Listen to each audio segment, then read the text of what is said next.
Alright everyone, it's time for Vermont Issues, episode 26. Wilson Castle is pretty awesome. Last year I visited Wilson Castle, so I want to talk about a little bit what's inside of it, the grounds and stuff.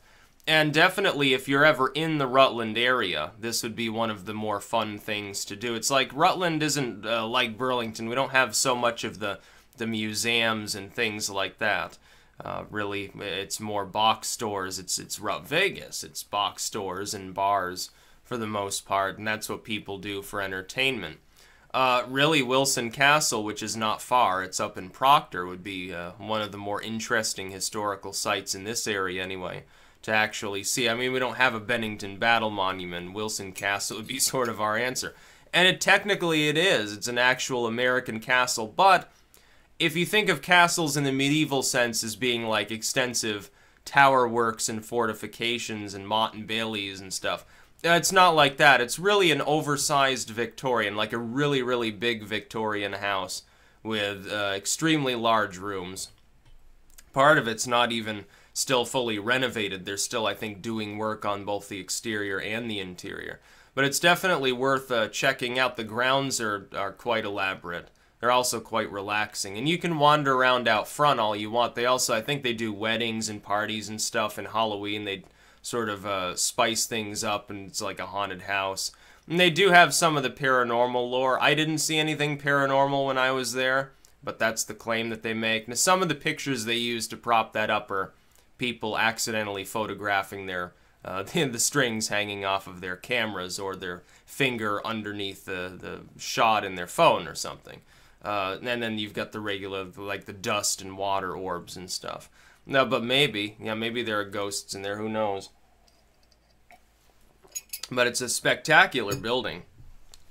It's got some wear and tear to it, but you can take a tour or you can just wander around inside. I think it costs the same to do either. I would recommend just wandering around. They've got some placards there that have tales about some of the pictures and some of the objects in the home.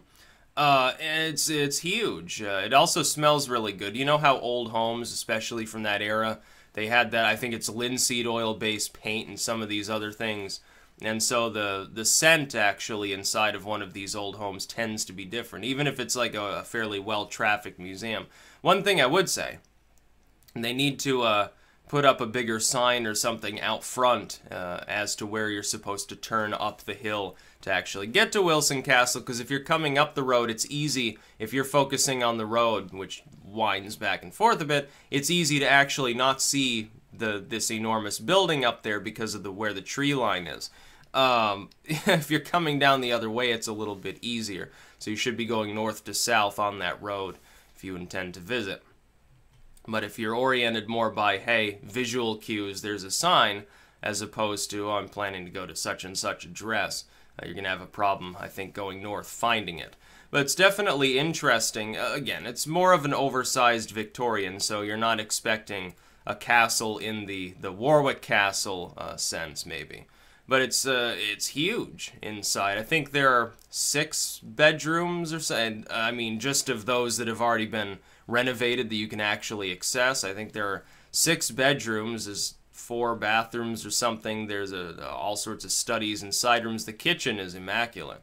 I mean, it really, really looks good. Actually, if you're into Victorian design, if you're into sort of the Art Nouveau that was in vogue in the era, definitely art students would probably love this place, because they could say, oh, this paneling is from such and such an era. This type of furniture is indicative of the 1880s or something like that. It's also funny to think about, like, people getting like tuberculosis and shit in that house.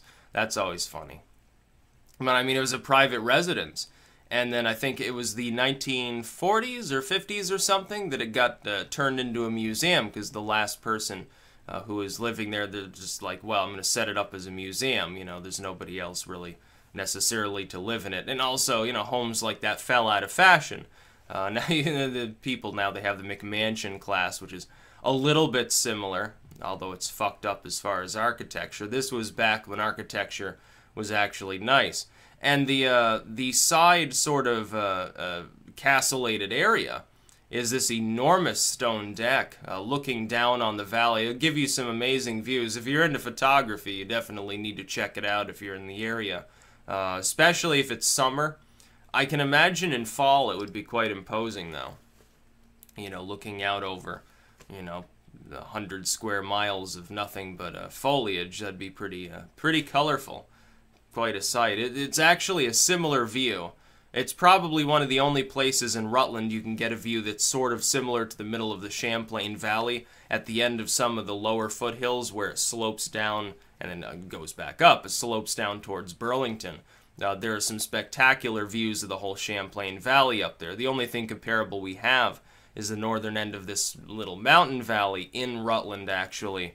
And in the Proctor region, you can get a good view from the side of those hills. It's one of the few places where there's enough of a cleared area for you to get sort of that shot. So if you're into photography, you should do that. But I had a great time when I was there. I just wish they would renovate it faster so you could see the upper floors. I think there's a basement, there's an entire side of the building which isn't currently open. But even then, you know, half the building's not even open to the public yet, and it's still enormous. You're still going to spend a couple hours probably wandering around if you're interested in the antiques and stuff like that. And the people who run it are quite nice, and they know a lot about the building's history too. So you can always, you know, ask questions, even if you're not taking the tour. I mean, they'll chat it up. They don't care.